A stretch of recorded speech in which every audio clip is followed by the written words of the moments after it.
Selamat pagi, saya Andres Peripilor, Guru Asuransi. Kali ini Insurance Indonesia Channel akan membawakan materi Insurance Matters, semua permasalahan asuransi yang perlu diangkat. Dan kali ini kami kedatangan tamu yang sangat istimewa, seorang praktisi perasuransian lebih dari 4 dekade dan juga pemerhati edukasi, yaitu Ibu Arianti Sulianto. Selamat pagi, Bu. Selamat pagi, Pak Freddy. Ya, jadi terima kasih atas kedatangan Ibu di Insurance Indonesia Channel. Kami ingin menggali dari seorang ibu yang hebat terkait dengan berbagai macam peristiwa yang ada di perasuransian. Pertama yang kami mau angkat, saat ini kan banyak sekali kasus gagal bayar di industri perasuransian. Sesungguhnya apa sih, Bu, yang terjadi?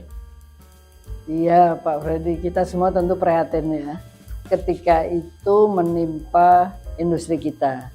Tapi sebetulnya kan gagal bayar ini tidak hanya sekarang terjadi ya.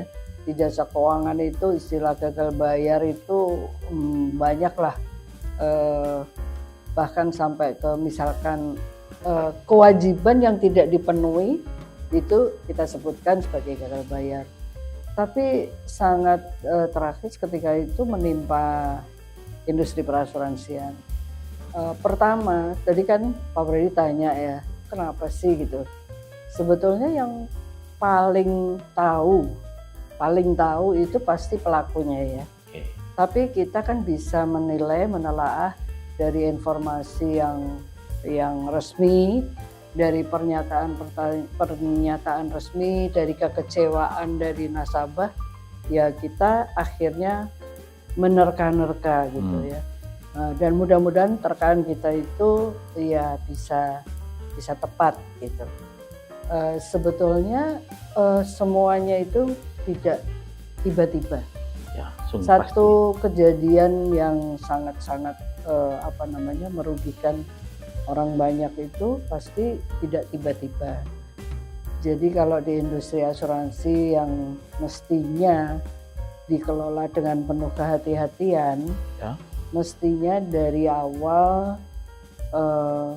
sudah terlihat bisa diprediksi, tanda-tanda, bisa kelihatan ya. Atau sudah diantisipasi lah. Ya.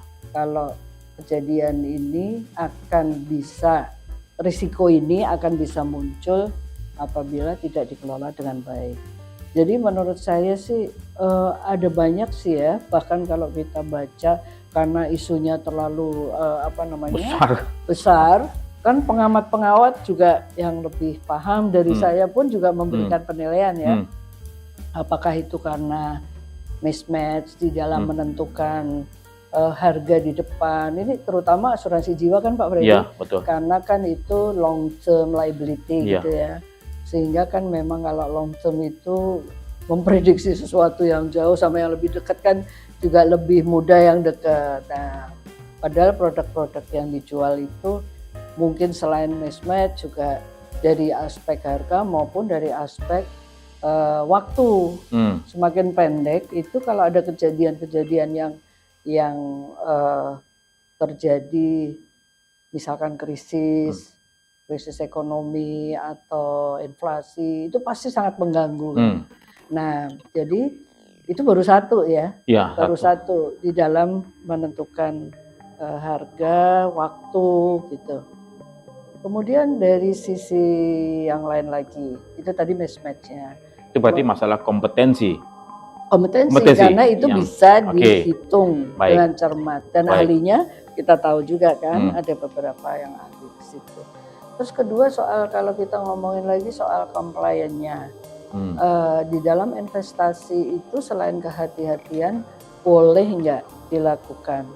Misalkan di dalam aspek produk itu kan yang terjadi kebanyakan menjanjikan suatu return, imbal hasil atau return yang pasti, jangkanya pendek. Sementara dana yang diperoleh itu dikelola di satu pasar uang atau di instrumen yang tidak menjamin kepastian sepenuhnya. Oke, berarti bukan masalah kompetensi. Itu kan agak berani, sembrono. Atau mungkin masalah integritas kali, Bu. Semua di balik itu tuh pasti ada dasar yang kuat ya. Pasti orang yang berani sembrono, yang berani melanggar, itu pasti erat hubungannya dengan integritas. Karena integritas kan mengedepankan kejujuran, gitu ya. Nah, jadi kembali lagi ke tadi itu, di dalam berinvestasi selain kurang hati-hati juga sebetulnya produk asuransinya sendiri juga tidak proper gitu kan. Semua ada banyak lagi aspek di dalam tata kelola perusahaan yang juga mengutamakan manajemen risiko. Katanya asuransi itu kan mengelola risiko. Jago dong. Jago mengelola risiko. Cuma kalau saya lihat dari dulu itu lupa yang dikelola risikonya adalah produk atau jualannya ya. Institusinya sendiri atau korporasinya sendiri kan perlu dikelola dengan baik. Nah, dan kalau kita ngelihat ke situ, wah luas sekali Pak Freddy. Faktor-faktornya banyak. Apakah dari para organnya atau pengelolanya, atau dari prosesnya di dalam pengambilan keputusan. Kenapa kok berani sembrono? Itu kan pasti pengambilan keputusannya atau kebijakan yang dijalankan itu ya kurang hati-hati. Jadi ya semuanya kalau dirangkum itu core-nya ya di integritas. Integritas, baik. Kalau saya juga sependapat dengan Ibu bahwasannya kalau kompetensi bisa diasah, bisa ditingkatkan, tapi kalau integritas ya sudah, kalau memang dia punya dasarnya demikian, memang akan sulit, siapapun yang menjaga akan sangat sulit ya. Jadi berarti kalau begitu bagaimana opini Ibu mengenai etika bisnis dan integritas itu sangat penting dalam bisnis dan industri perasuransian. Bagaimana? Penting sekali, tidak hanya di industri perasuransian, di semua industri. Nah, makanya saya itu selalu ya suka mendalami di aspek tata kelola. Dan di dalam tata kelola itu kan banyak sekali aspek yang harus kita anut pedomannya ya. Nah, di dalam tata kelola juga kita mengenal bahwa pilar-pilarnya termasuk manajemen risiko itu hanya bagian satu dari pilar tata kelola yang baik. Tadi Pak Freddy nyebut tentang etika bisnis, kemudian integritas, itu satu dari prinsip penting melaksanakan tata kelola. Karena kalau kita lihat pedomannya kan lebih gampang ya, sudah dibuatkan buku pinternya untuk menjadi pengelola yang baik atau melakukan yang baik itu kan sudah tersedia. Dan badan yang menerbitkan itu juga badan yang relevan dan kompeten gitu ya. Nah, yang terakhir itu tahun 21 itu prinsip itu dikembangkan menjadi 8. Kalau dulu kita ingat kan asasnya, good corporate governance itu asasnya 5 gitu kan. Itu semua bagus sekali. Tarif gitu kan, transparan, accountable dan seterusnya. Sekarang itu stressingnya ada 2 lagi yang itu lebih mengkhususkan tentang etika. Jadi itu diatur, dideskripsikan maupun dijabarkan. Kalau di perusahaan, khususnya perusahaan perasuransian, siapa yang harus menjaga, mengawasi pelaksanaan tadi etika bisnis dan integritas? Siapa sih Bu? Yang menjaga? Iya, menjaga, mengawasi. Apakah ini dilaksanakan atau tidak gitu loh? Sekarang saya tanya, kalau di dalam rumah tangga kecil aja Pak Freddy, siapa yang menjaga? Ya tentunya kepala keluarga atau dia ada yang punya istrinya kan gitu ya. Sebagai pimpinan kan menjaga itu kan?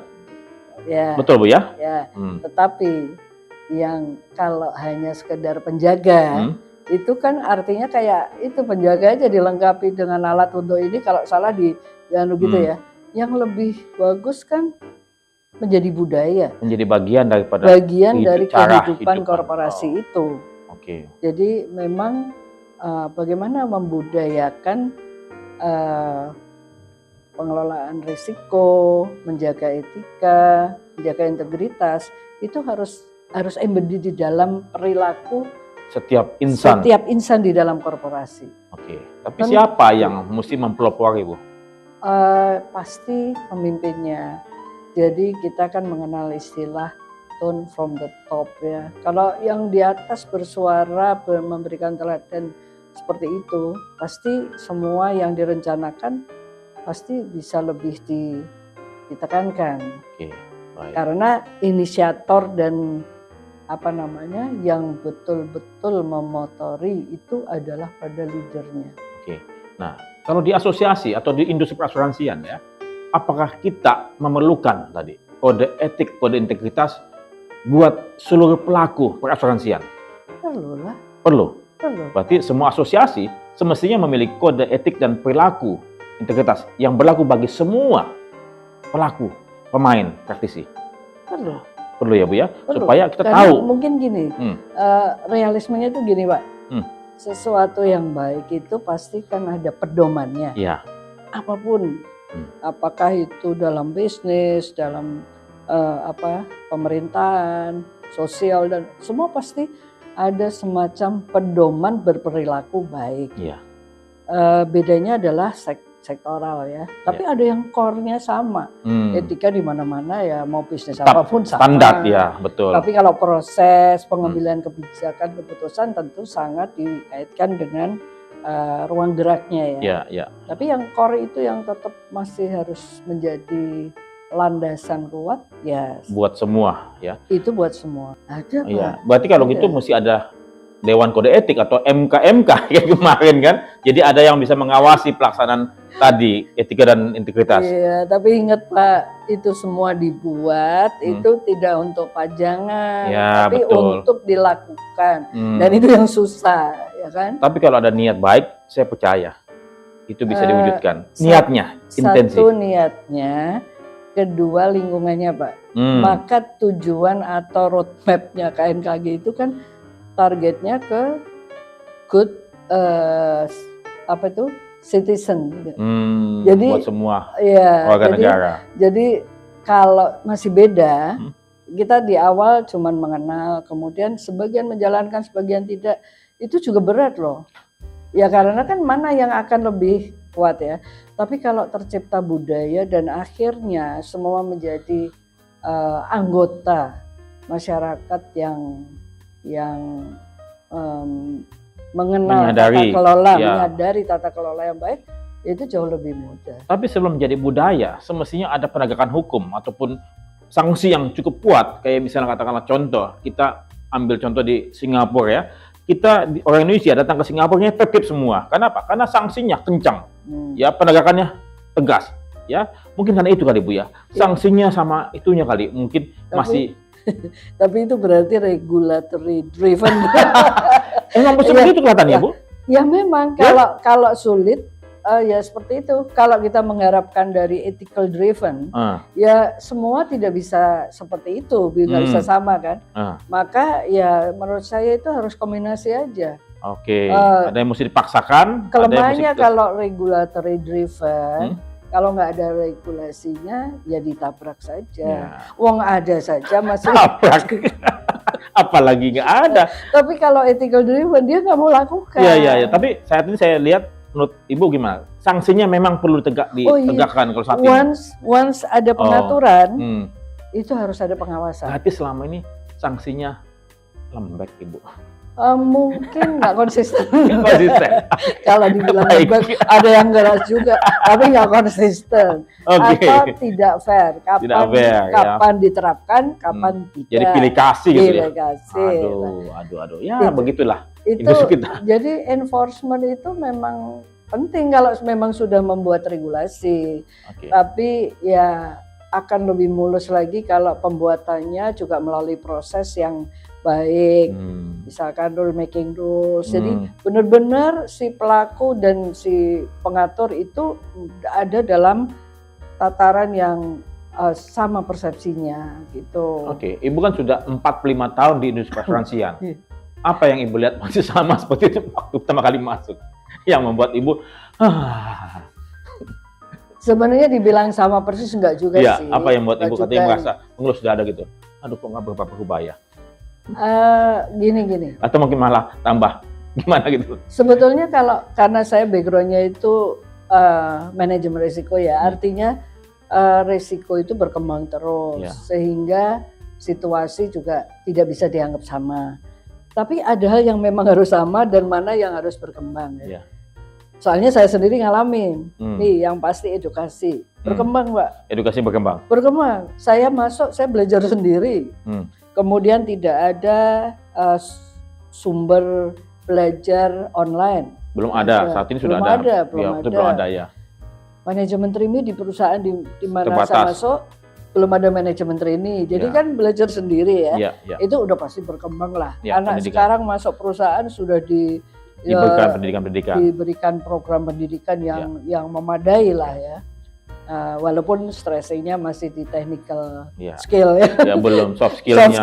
Ini, apalagi integritasnya mungkin belum disentuh. Masih perlu ditingkatkan lah ya. Nah, itu berkembang, berubah. Kemudian pertumbuhan jumlah perusahaan juga pastinya berubah ya. Nah, tapi perilakunya bagaimana, Bu? Nah, sekarang yang belum berubah adalah mungkin kehati-hatiannya itu yang dulu ya suka sembrono ya sekarang masih sembrono. Ya yang sudah itu ya masalah kesembronoannya. Ya karena apa coba? Mereka pasti punya apa namanya? Dasar atau punya alasan tersendiri. Alasan membela diri. Ya. Misalkan kalau tata kelola itu ya nggak kompetitif dong. Oh ya. Kan kalau soal tata kelola yang dikaitkan dengan kehati-hatian menentukan harga aja. Ya dunia penjualan pemasaran ini kan harus fleksibel. Fleksibelnya supaya laku. Masih stressingnya pada harga. Kualitas kalau barang tuh gampang dirasakan, Pak. Pak Freddy mau beli makanan saja dicicip langsung. Ya langsung. Tapi atau kan janji nggak cocok, nggak kan? Karena itu janji di masa mendatang belum tahuan. Kan enggak yang seperti itu. Jadi panjang dan dirasakan kalau malah terjadi risiko kan. Selama tidak terjadi risiko ya belum merasakan gitu kan. Oke, saat ini mengenai penetrasi, Bu. Tadi mengenai ugal-ugalan tadi ya. Sekarang masalah penetrasi. Nah, menurut roadmap perasuransian yang dikeluarkan oleh regulator tahun lalu, katanya penetrasi asuransi di Indonesia terkecil di seluruh negara ASEAN, hanya 1,14%. Mungkin sedikit saya koreksi ya. Memang angka itu suka macam-macam, Pak. Tergantung sumbernya. Kalau kita lihat beberapa sumber angkanya beda-beda ya. Tapi yang dikatakan terkecil di ASEAN enggak juga sih. Enggak juga. Tetapi kita lihat di negara ASEAN itu kan tadi masih 1 digit di bawah 2 ya. Kan tadi saya bilang ada macam-macam angka itu gitu. Dia punya barometernya beda-beda. Tapi kalau kita lihat di ASEAN seperti Singapura sih udah di atas 10 ya, pokoknya sudah sekitar 10. Jadi artinya kan jauh. Tapi di bawah kita juga masih ada, Pak. Seperti Myanmar, terus ada beberapa lah Kamboja segala. Nah, tapi kenapa rendah gitu? Sekarang kita telaah dulu parameter ini ya, penetrasi itu kaitannya apa sih? Kan kaitannya dengan premi yang di industri ini dikaitkan dengan GDP kan. Artinya kalau pendapatan masyarakat itu memang masih rendah, tidak semuanya, tapi kan GDP itu indikator yang menunjukkan itu ya. Tentu orang berpikir ya saya kan akan memenuhi kebutuhan pokok saya dulu. Boro-boro beli asuransi. Itu bisa ya, bisa alasan mereka, betul. Alasan itu. Tapi kemudian pertanyaannya, untuk pendapatan yang bagus kenapa nggak juga beli asuransi gitu kan? Apa penyebabnya? Nah itu banyak. Salah satunya atau salah duanya atau salah 3? Literasinya. Ya. Pemahaman mereka belum. Tapi ingat, kita ini di asuransi itu memang ada anomali gini. Literasi sama inklusi itu kan harusnya seiring ya, Pak. Yang Pak Freddy ketahui literasinya sama inklusinya tinggian mana? Literasi kan? Artinya mereka tahu tapi nggak mau beli gitu kan? Kenapa? Karena mungkin ketidakpercayaan, bagaimana? Nah, jadi kembali lagi tadi effortnya. Tadi kan penetrasi kita masih rendah ya. Berarti dihimbau untuk beberapa pihak yang terkait wajib melakukan itu. Wajib melakukan apa tuh? kemudian regulator kan juga ada yang komisioner di OJK juga ada yang literasi dan edukasi ya. Edukasi. Itu memang harus dilakukan. Jadi edukasi harus dilakukan oleh semua. Harus. Tapi kemudian harus diiringi dengan inklusinya. Inklusi itu dipengaruhi oleh apa? Akses kepada siapa? Betul. Kepada perusahaan yang menjual asuransi, kepada produk-produk. Artinya kalau inklusinya rendah, berarti bisa dipertanyakan juga kan. Jangkauannya si orang-orang yang mau beli itu masih susah juga, sulit. Tidak tersedia. Atau mungkin di remote area itu tidak tersedia, walaupun secara online sudah belajar, berarti dapat literasi tapi tidak tersedia akses untuk membeli produk. Jadi PR-nya kan masih banyak. Memang sih literasi, inklusi di asuransi itu terbalik. Kalau di perbankan kan memang sudah tinggi literasinya maupun inklusinya, malah lebih tinggi inklusinya kan. Kenapa bisa begitu? Karena mereka wajib membuka rekening kalau misal gajian. Iya. Karena kita dari kecil udah tahu bank tapi nggak tahu asuransi. Berarti pendidikan asuransi itu mestinya dimulai sejak di bangku sekolah. Ini betul. Walaupun dengan bahasa anak-anak. Yang sederhana. Iya dong. Makanya kita mau bikin komik tuh ya. Oh iya, selamat juga. Dan saya hargai itu bersama-sama tim dari ini ya, literasi. Oke, contoh saja cucu saya Pak, SD sudah punya akun di bank. Hebat. Terus membeli belanja mainannya online sendiri. Wah. Itu betul dan saya kagum. Nah kalau artinya perbankan itu ya pasti udah duluan dikenal mereka gitu ketimbang asuransi. Itu kalau kita lihat ukuran dari literasi dan inklusinya ya. Jadi kembali lagi ke penetrasi tadi ya. Jadi apa yang Pak Freddy concern? Jadi kepercayaan masyarakat. Apakah ada korelasi antara penetrasi, inklusi dengan kepercayaan masyarakat saat ini? Ya, jadi tadi saya sudah menyampaikan bahwa ada yang belum kita lakukan. Belum well literate. Ada yang belum punya dana untuk belanja asuransi. Nah, tapi sekarang bagaimana kalau sudah well literate, sudah punya duit tapi nggak mau? Itu pasti persoalan kepercayaan. Jadi dia masih belum percaya. Atau mungkin sudah percaya tapi dikecewakan, jadi akhirnya tidak percaya. Orang belum percaya atau tidak percaya itu kan ada prosesnya.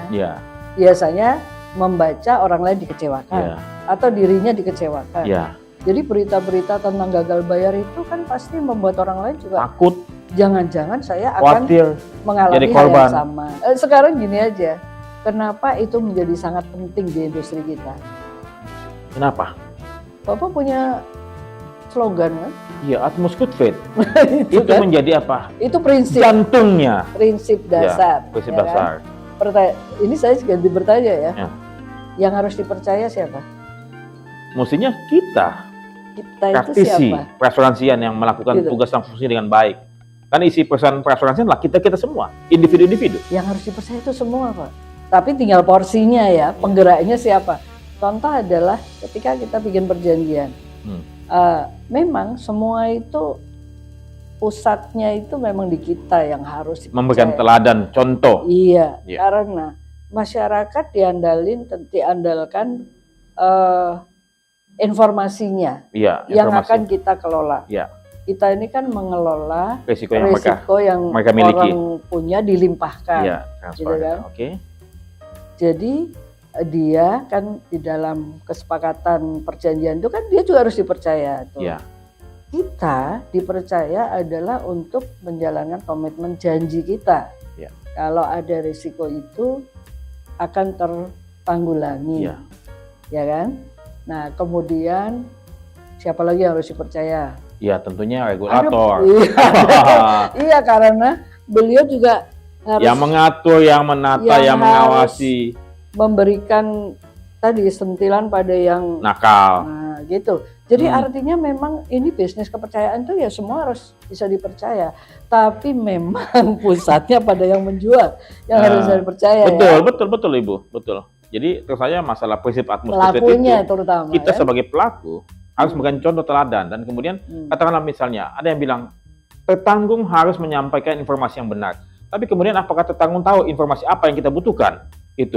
Jadi kita menuntut dia jujur kan? Iya, kita kalau edukasi. Kita menuntut dia jujur, kita juga harus jujur kan? Harus pertama kali yang kita lakukan itu. Iya. Ya. Iya. Jadi core-nya, kalau istilahnya apa? Core of the core gitu.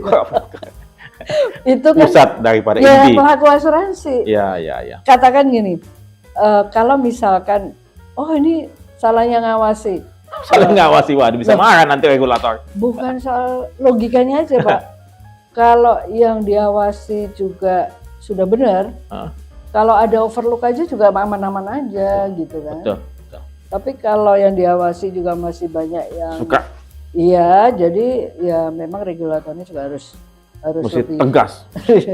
Ya. Tapi Ya, itu kan itu, harus membutuhkan itu banyak tantangan, tapi 45 tahun udah cukup lama, Bu. Ini sampai kapan selesainya? Saya nggak tahu, saya pun juga nggak bisa jawab.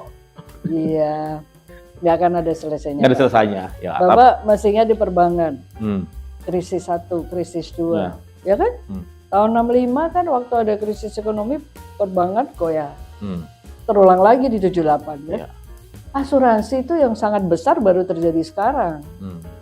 Tapi apakah itu menjamin seumur hidup nanti atau sepanjang waktu perjalanan itu akan begitu? Enggak akan seperti itu. Berarti otomatis ini saya punya pendapat ya, mohon komentar. Yang semestinya memberikan suatu tanggapan respon atas ketidakpercayaan masyarakat ini, mesti ada yang menjawabkan. Selama ini kalau katakanlah saya lihat, ini nggak ada yang merespon, jadi mendiamkan atau hanya memberikan penjelasan-penjelasan yang secara normatif. Bagaimana menurut Ibu? Karena merespon itu tidak cukup dengan kata-kata. Ya. Itu bisa cepat. Kita aja respon ya, ngomongin dikemas gitu. Kan harus dibuktikan. Tindakan. Dan tindakan itu membutuhkan waktu. Membutuhkan tapi bukti. Ya jangan lama-lama. Iya dong, harus ada buktinya. Jadi mereka mungkin. Jadi semua kan begitu. Seandainya nih Pak Freddy kehilangan kepercayaan, mengembalikannya kan nggak mungkin sehari. Betul, perlu waktu. Butuh waktu kan? Betul. Nah, jadi semua pihak tadi yang terlibat, yang ada kecewa atau terluka oleh adanya peristiwa-peristiwa itu kan udah hilang katanya kepercayaan. Sekarang slogannya semua kan asuransi bangkit, kembalikan kepercayaan, gitu kan? Tapi buktinya apa? Caranya itu yang paling penting. Dan buktinya bahwa kemudian semua akan mengatakan yes, saya percaya sekarang. Itu bisa dilihat tindakan-tindakan apa nyatanya. Iya. Kalau tidak ada, ya ngomong doang kan ya. Nah itu yang butuh waktu, tapi bukan berarti waktu itu menjadi alasan Pak. Waktu dipercepat juga bisa. Sepanjang memang ada intensi ataupun niat baik. Dan usaha yang nyata gitu loh. Yang terukur dan terlihat langsung ya. Iya. Kalau hanya teori-teori ya. Banyak saat ini orang yang buat teori. Belum kembali segera itu. Saya khawatir setelah kita tiada, kepercayaan pun juga masih cukup rendah, Bu. Saya khawatir karena kita punya waktu mungkin 10-20 tahun lagi. Apakah itu sudah Gini Pak Freddy, kita khawatir boleh. Tapi kita mau uji upaya. Makanya ada Indonesia Channel ini untuk mengencourage semua praktisi. Jadi kita seperti saya ini udah generasinya udah apa ya? Ya masih ingin berbuat sesuatu yang tadi. Makanya hadir di IIC nih. Yang memperkuat, memberikan manfaat buat penguatan industri perasuransian. Nah, makanya tentu saja kata penguatan itu penting. Regulator juga pengen membuat penguatan. Semua orang harusnya, asosiasi juga ingin membuat penguatan. Dan itu kan harus disambung menyambung, Pak. Jangan pernah ngimpi bahwa kita akan membuat dari generasi ke generasi bersambung. Berkelanjutan istilahnya. Oke, kita kembali ke masalah topik yang lain. SDM, ya. Terus selanjutnya saat ini industri perasuransian membutuhkan SDM yang kompeten dan integritas ya. Dan kelihatannya ya industri ini masih kekurangan tenaga ahli, Bu. Ya, banyak beberapa perusahaan-perusahaan yang saat ini sedang bingung mencari tenaga ahli untuk memenuhi ketentuan regulasi.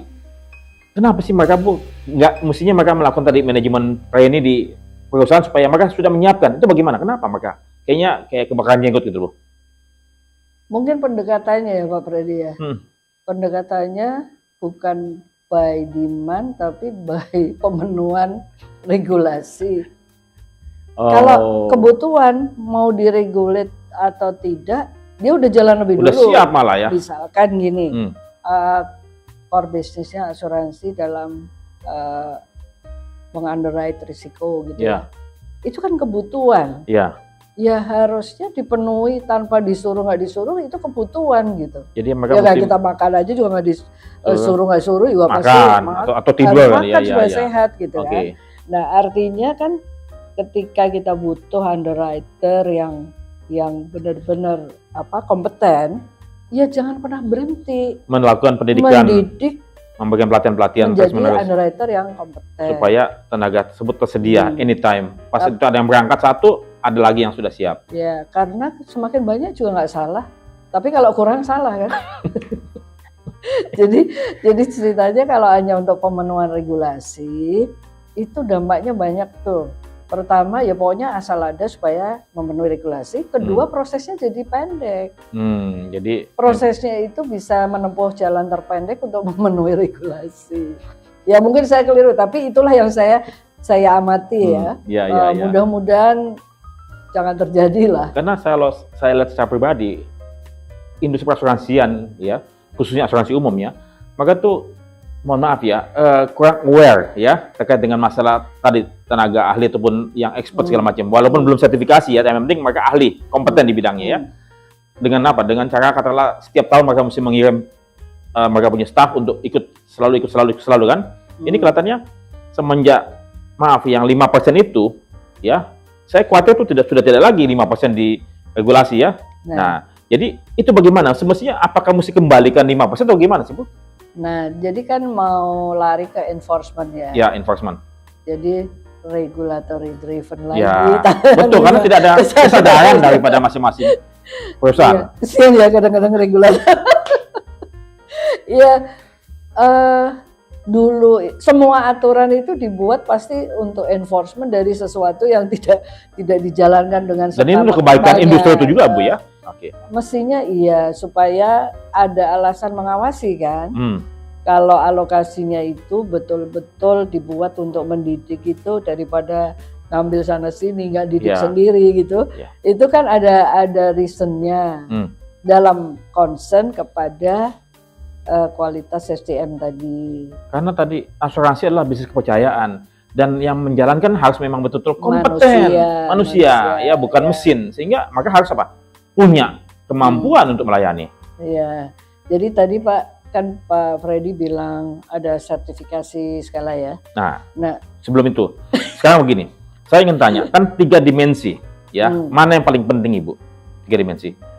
Kompetensi, ya, kompetensi meliputi knowledge dan skill ya, kompetensi ya, sertifikasi atau integritas, mana yang paling penting?